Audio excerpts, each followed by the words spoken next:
Olá, meus amigos. Iniciamos novamente nossa aula de Direito Constitucional. Nós, conforme está ali no quadro, estamos estudando, então, o poder constituinte. O poder constituinte, ele se divide em originário, que é também chamado de primeiro grau, ou em poder constituinte derivado, chamado de segundo grau.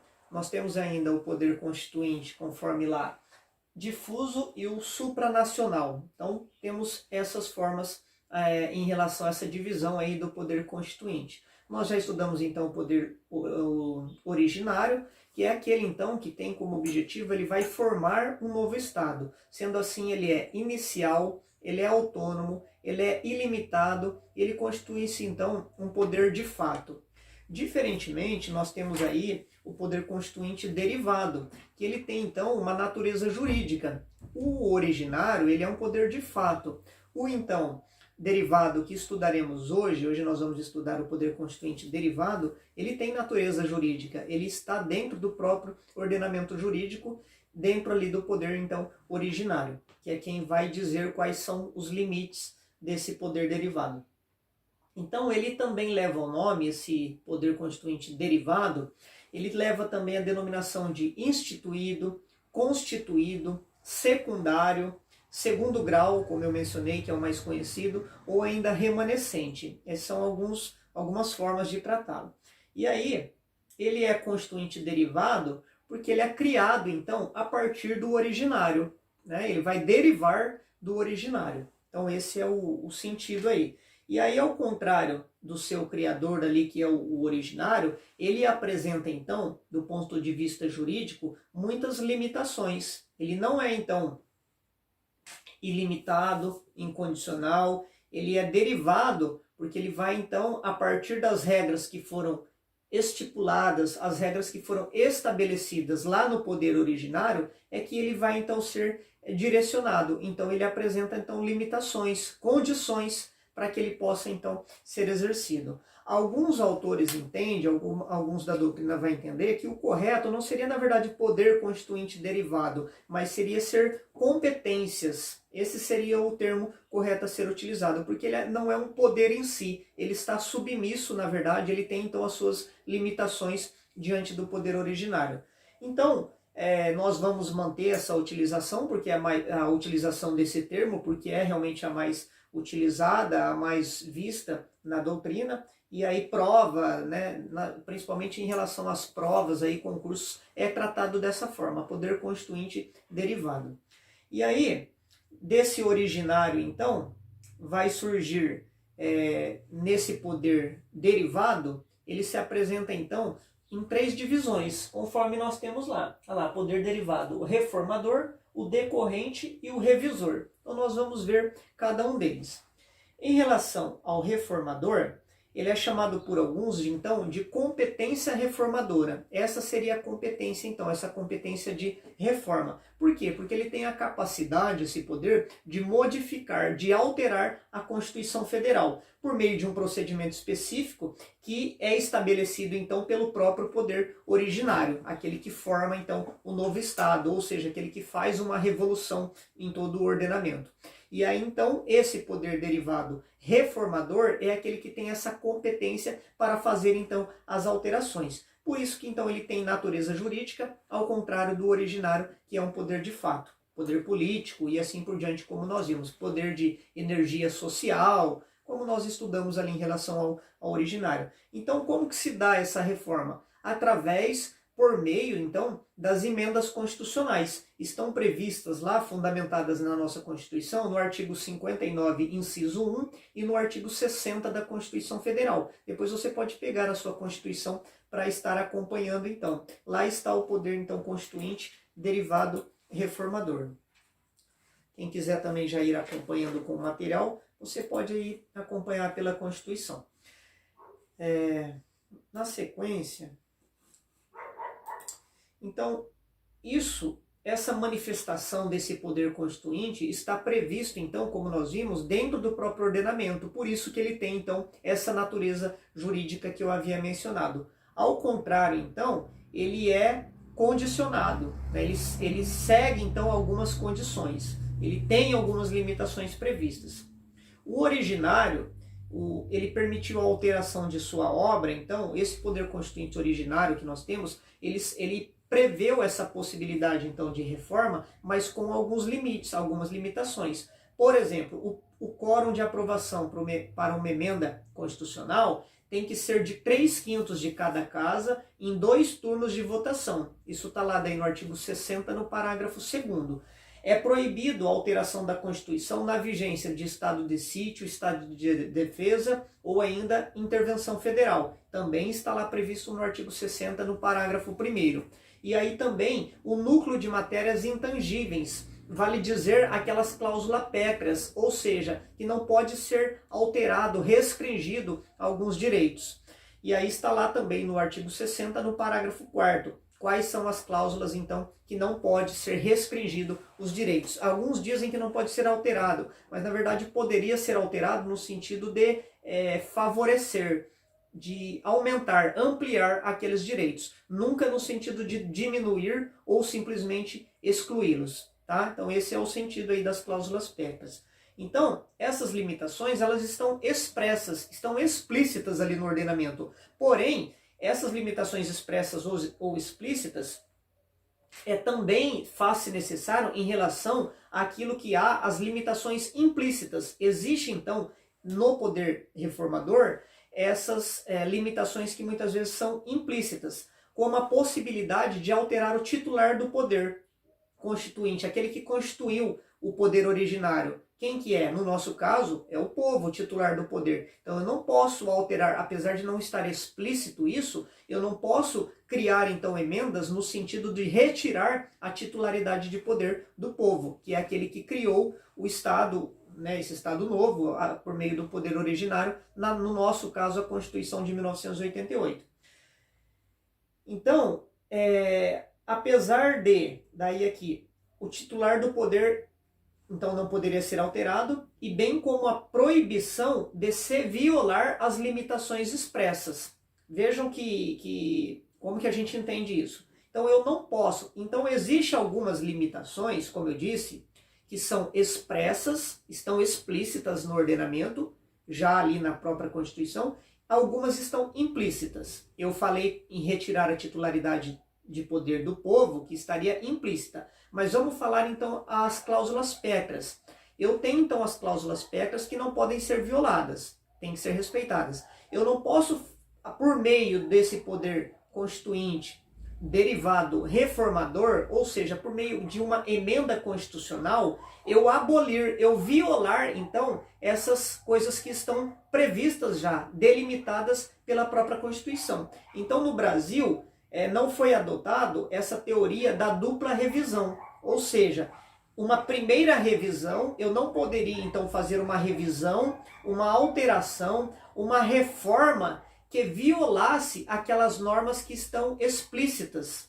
Consegue compreender isso? Se eu tenho então as cláusulas pétreas, onde lá esse núcleo existe uma previsão que elas não podem ser alteradas, ainda que eu faça uma emenda constitucional permitindo aquela alteração, isso seria inconstitucional, não seria concebível então no nosso ordenamento jurídico. Então eu tenho essa limitação expressa, tenho essa limitação também muitas vezes implícita, e eu não posso, por meio dessa reforma então, alterar algo que já estava previsto como sendo inalterável, certo?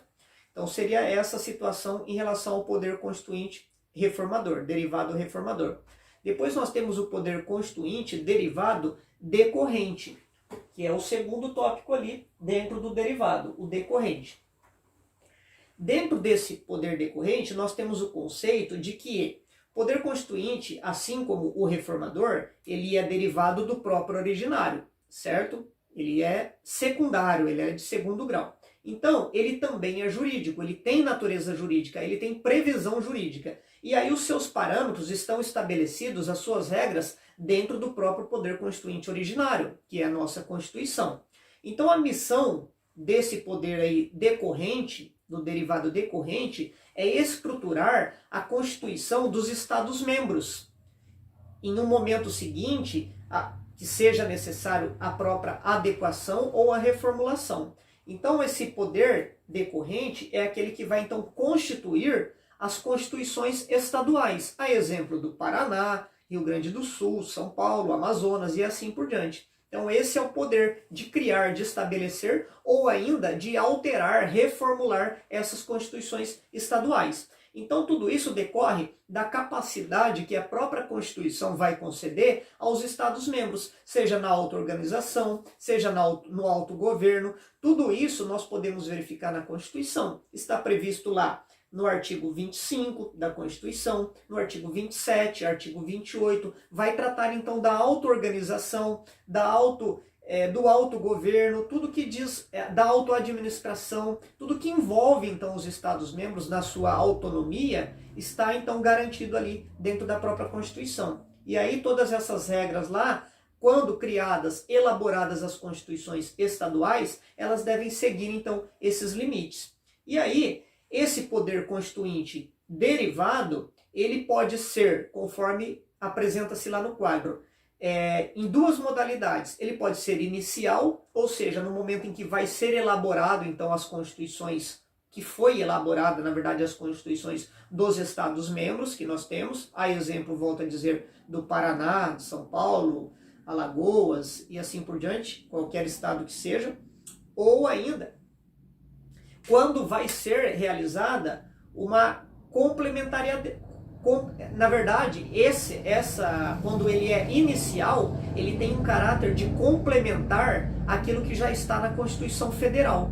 Então, sempre as constituições estaduais, elas devem estar em sintonia, elas devem seguir os limites, então, estabelecidos na Constituição Federal. Ela vai, então, simplesmente complementar aquilo que já prevê a Constituição Federal. E esse poder constituinte decorrente, além de inicial, a outra modalidade seria de revisão estadual, ou seja, por meio das reformas. Aí ele pode, então, ser alterado, haver as modificações. Então, é possível, quando há necessidade de haver reformas de modificação dentro do texto das constituições estaduais, isso é chamado, então, desse poder constituinte derivado de revisão estadual. Então, mais uma vez, ele sempre tem que estar em sintonia dentro dos limites daquilo que é previsto na própria Constituição Federal. E aí, quando há essa revisão no âmbito ali estadual, esse poder constituinte derivado de revisão estadual, ele vai ter que ser submisso, ele vai ter que ser alinhado tanto à Constituição estadual originária ali que foi criada, essa inicial, quanto em relação à Constituição Federal. Sempre, então, andando com a mesma... dando esse caráter aí, então, complementar, seguindo aquilo que já está previsto dentro, então, do ordenamento. E aí os estados, eles vão se organizar, regendo-se, então, pela Constituição Federal, que está no topo, depois pelas Constituições estaduais, e aí, assim, podendo fazer as alterações que forem, então, pertinentes e necessárias. Então, tudo isso vai demonstrar claramente que ele realmente é um poder derivado. Ele é vinculado ao poder, sempre vinculado ao poder originário, que é quem dá o início, então, a um novo Estado, como nós já vimos aí. E aí, diante disso, ele deve sempre seguir alguns princípios. Todo esse poder, então, que é derivado, ele deve sempre estar embasado em alguns princípios. Principalmente quais princípios que estão na Constituição Federal. E aí, quais princípios, então, quais são os limites da manifestação do poder constituinte derivado? Ele está limitado principalmente, então, nesses princípios aí que fazem parte daí da própria Constituição Federal. A doutrina vai classificá-los, então, em princípios constitucionais sensíveis, princípios constitucionais estabelecidos ou organizatórios, né, porque vai ali organizar, e depois os princípios constitucionais extensíveis. Então esses são os limites, estes seriam os principais limites do poder constituinte derivado, seja ele então lá reformador, aliás, dentro do poder constituinte derivado decorrente. Esses são os limites constitucionais que devem ser seguidos. E aí nós vamos então aos primeiros constitucionais sensíveis. O que vem a ser então esses princípios? É uma terminologia que foi adotada pelo Pontes de Miranda e aí eles encontram expressos dentro da própria Constituição. Eles também são chamados princípios apontados ou enumerados. Eles estão lá no artigo 34, inciso 7 da Constituição. Os Estados-membros, ao elaborar as suas constituições e leis, deverão observar os limites fixados no artigo 34, inciso 7A e da Constituição Federal, sob pena de ser declarada a inconstitucionalidade da referida norma e aí possivelmente aí ser até decretado uma intervenção federal naquele estado. Então vamos pegar o que traz o inciso 34. A União não intervirá nos estados nem no Distrito Federal, exceto para... Esse é o caput do inciso 34. Vamos pegar o inciso 7. Inciso 7. Assegurar a observância dos seguintes princípios constitucionais. Então vejam os princípios que devem seguir as constituições estaduais. Então a União não intervirá nos estados nem no Distrito Federal, exceto para assegurar a observância dos seguintes princípios constitucionais. A. Reforma republicana, sistema representativo e o regime democrático. Direitos da pessoa humana. Autonomia municipal. Prestação de contas da administração pública direta e indireta. Aplicação do mínimo exigido da receita resultante de impostos estaduais, compreendida a proveniente de transferências na manutenção e desenvolvimento do ensino e nas ações de serviços públicos de saúde. Então vejam, quando esses princípios aqui são respeitados, a União não poderá interferir nos estados. Quando não são respeitados, o artigo 34, então inciso 7 e suas alíneas, vai dizer que a União intervirá. Então, na elaboração de uma Constituição ou na modificação, deve sempre ser respeitado, então, esses princípios, conforme previsto aqui, então, na própria Constituição.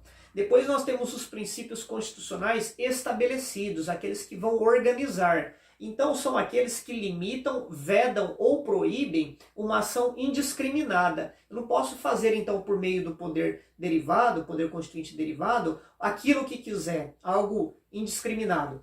Pode ser extraído do texto, aliás, podem ser extraídos da interpretação do conjunto das normas centrais, ou seja, normas primordiais ali dentro do texto de 88.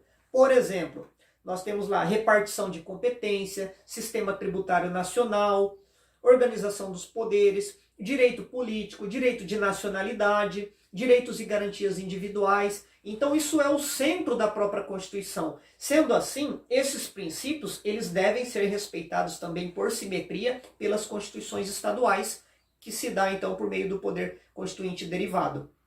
Então esses são alguns limites, como nós vimos lá que as constituições ali que devem respeitar esse poder então derivado.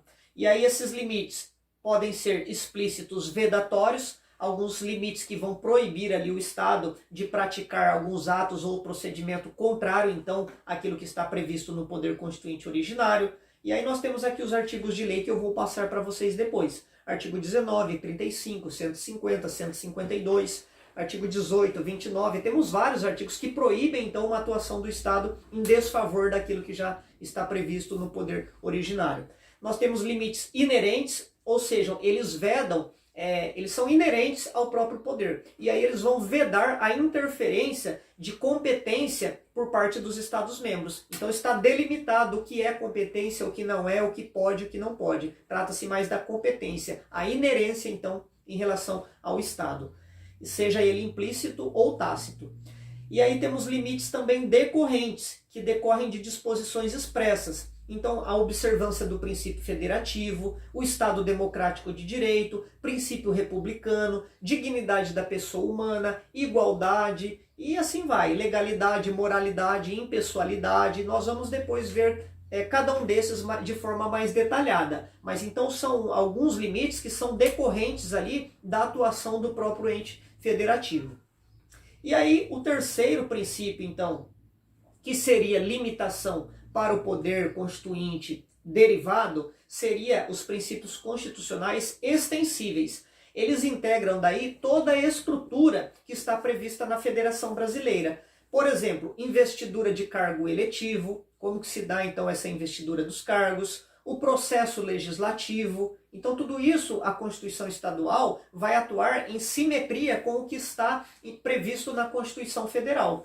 Preceitos ligados à administração pública. A administração pública ela não pode fazer algo que ela quiser na esfera estadual de maneira indiscriminada. Ela deve então seguir alguns princípios, alguns parâmetros estabelecidos pelo próprio poder originário, previsto então lá na Constituição Federal.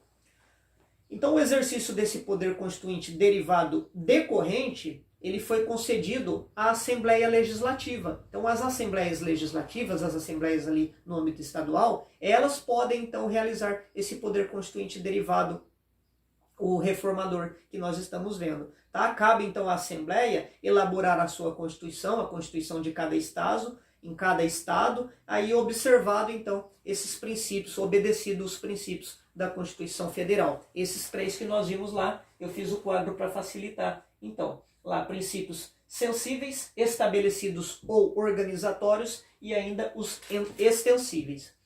Isso nós estamos falando em relação aos estados, como eu também coloquei ali em cima, os estados membros. Mas e como fica então? Vamos ver primeiro o Distrito Federal.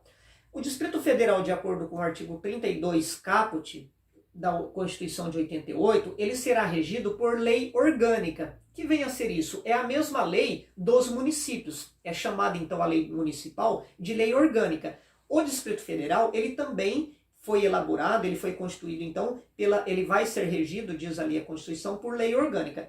Todavia, a autonomia do Distrito Federal, ela é tutelada pela própria União. Então, diferentemente dos municípios, em relação ao Distrito Federal, a sua legislação ela tem então esse regime diferenciado. Apesar de ele não ter uma Constituição estadual, ele ter uma lei orgânica, essa lei orgânica ela se dá mais próxima, a sua estrutura mais próxima do Estado, do Estado membro. A organização, então, a estrutura dessa organização, ela é próxima a de um Estado membro. Ou seja, o Distrito Federal tem algumas limitações, tem o seu poder tem ali a sua autonomia, tem autoadministração, autoorganização, mas ele está mais vinculado à própria União. Sendo assim, isso tudo então, apesar de ser uma lei orgânica, ela é tratada como se fosse uma própria Constituição próxima ali a dos Estados-membros, no mesmo patamar, vamos assim dizer, dos Estados-membros.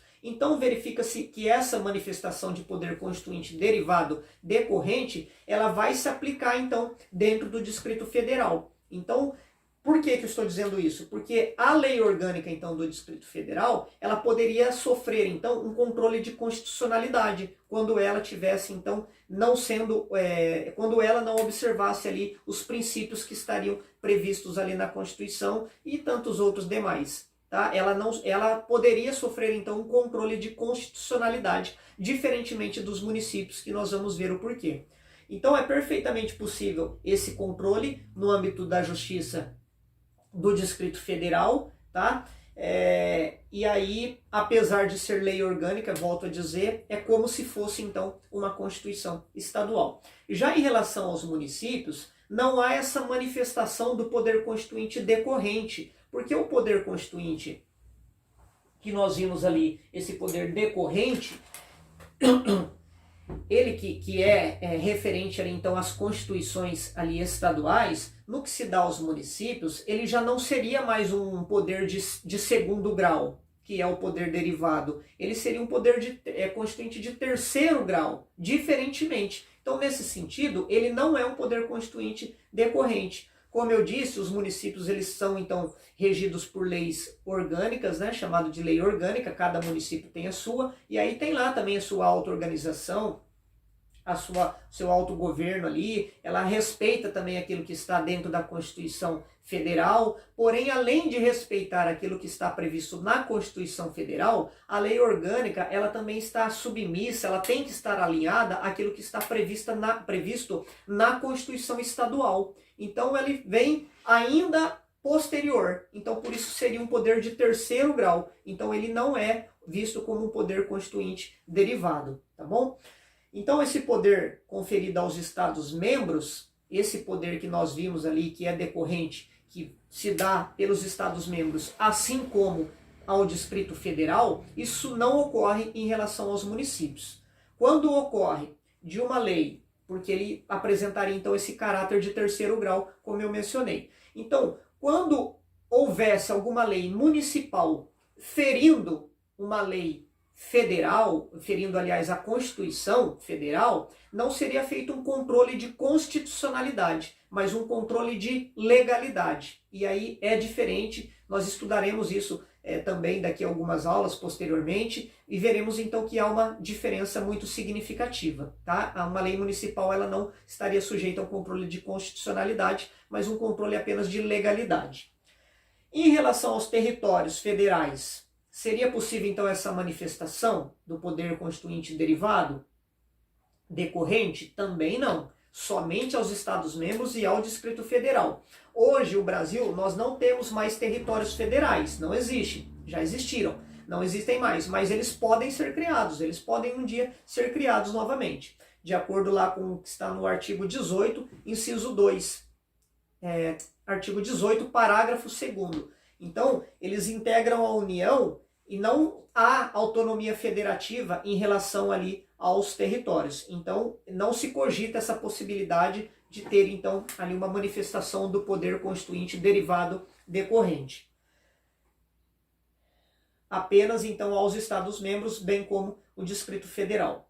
E aí, por último ali, do poder constituinte derivado, que nós vimos ali, o reformador, por meio de emendas, o decorrente, que se dá na elaboração ali das constituições estaduais ou na alteração delas. Agora nós temos o último ali, que é o derivado revisor. Então vamos lá. Esse revisor, assim como o reformador e assim como o decorrente, ele também está previsto no ordenamento jurídico. Então ele tem uma natureza jurídica e ele é decorrente, ele nasce então a partir do poder constituinte originário também. Então ele é um poder jurídico, diferentemente do originário, que é um poder de fato. Então a nomenclatura, a doutrina também sugere que seria uma competência de revisão, tá? E aí o artigo 3º do ADCT, ele determinou que quando foi feita a Constituição de 88, por meio do ato das disposições constitucionais transitórias, nós já vimos isso, ficou então lá estabelecido que seria realizada uma revisão constitucional após 5 anos. Poderia ser após 6 anos, após 7 e assim por diante. Contados então da promulgação da Constituição, passado mais de 5 anos, seria feita então uma revisão constitucional pelo voto da maioria absoluta dos membros em sessão unicameral. Então, foi feito ali um procedimento simplificado ali para que pudesse, instituiu-se naquele momento uma forma, um procedimento ali de forma simples para que pudesse ser feita uma revisão constitucional, do texto constitucional, naquilo que fosse necessário, que fosse adequado, que fosse bom para a sociedade, podemos assim dizer. Ou seja, a Constituição iria estar em vigor ali durante um determinado tempo e passado esse tempo, seria feita uma análise do que poderia ser revisado, analisado e alterado dentro daquele período determinado pela própria Constituição, pelo poder então originário. E aí, excepcionado então, no caso, quando é feita a alteração por meio de emenda constitucional, hoje nós temos ali uma aprovação que é prevista na própria Constituição. Quando foi para fazer aqui essa revisão, lá no próprio texto, no ADCT, previa que seria maioria absoluta dos membros em sessão unicameral. Hoje, quando vai se alterar a própria Constituição por meio de uma emenda constitucional, né, pela PEC, quando é um processo assim, um procedimento mais solene. Exige-se 3/5 do voto dos membros, tem que ser de cada casa, tem que ser, então, no sistema bicameral. Então, hoje é um pouco mais dificultoso. Para que ocorresse essa revisão, foi solicitado que somente a maioria absoluta e em sessão unicameral, dessa forma simples. Ou seja, já havia então essa previsão na própria Constituição, ali no artigo 3º do ADCT. Então seria essa possibilidade ali de revisão. E aí essa revisão seria para atualizar, então, e adequar a Constituição à realidade que a sociedade entendesse ser necessária naquele momento. Como o próprio texto constitucional lá prescrevia, isso se daria após 5 anos, como eu disse, podendo ser ou mais, porém, essa revisão seria feita apenas uma vez. Isso já havia previsão legal, então, de que seria feita apenas uma vez, e assim foi feito, né?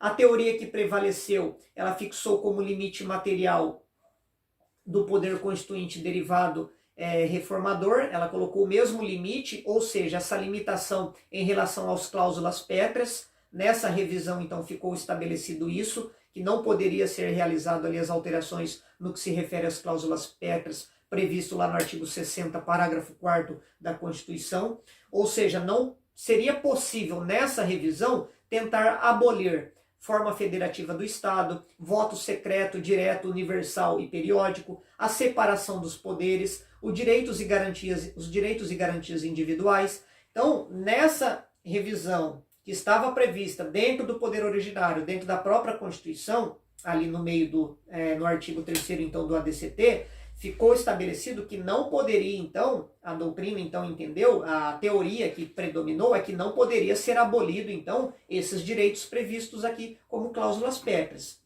E aí tinha uma resolução a respeito disso, determinando, então, propostas revisionais que incidissem, então, a proibição constante nisso, nesse artigo de lei que eu mencionei, o artigo 60, que substituíssem integralmente a Constituição. Então, no momento que foi feita a revisão, não poderia ser apresentado ali um projeto, um artigo ou o que quer que fosse substituir integralmente a Constituição. Apesar de prever essa possibilidade de revisão, essa revisão não possibilitava você alterar inteiramente a Constituição Federal. E mais algumas outras coisas, contrariar então a forma republicana, o sistema presidencialista, e coisas então que ferissem tudo aquilo que já havia sido conquistado com grande esforço, que foi a própria Constituição Federal de 88. Então, estabeleceu-se essa votação e aí ficou realizada então essa revisão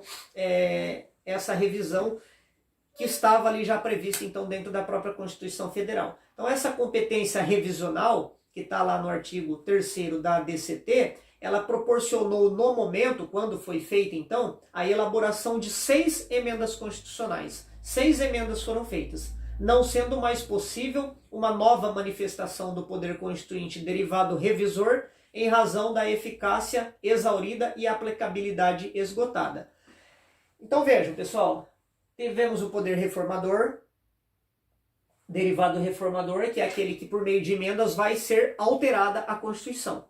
Nós tivemos aí no próprio texto, no próprio poder originário, essa previsão desse poder revisor, que foi então realizado após ali alguns anos de elaboração da Constituição.